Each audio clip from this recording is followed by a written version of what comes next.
Hello guys, what's up? So in this video I'm going to show you how you can get the illusion effect on TikTok. So let's make a video first.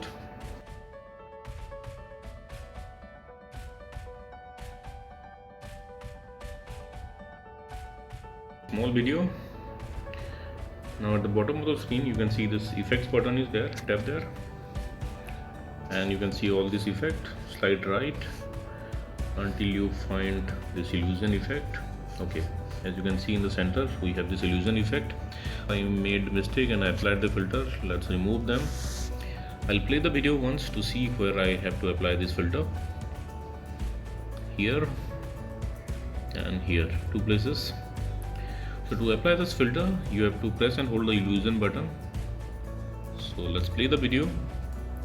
Let's hold the button here. Now let's play again and hold the button here. Okay, I think I'm done. Let's save.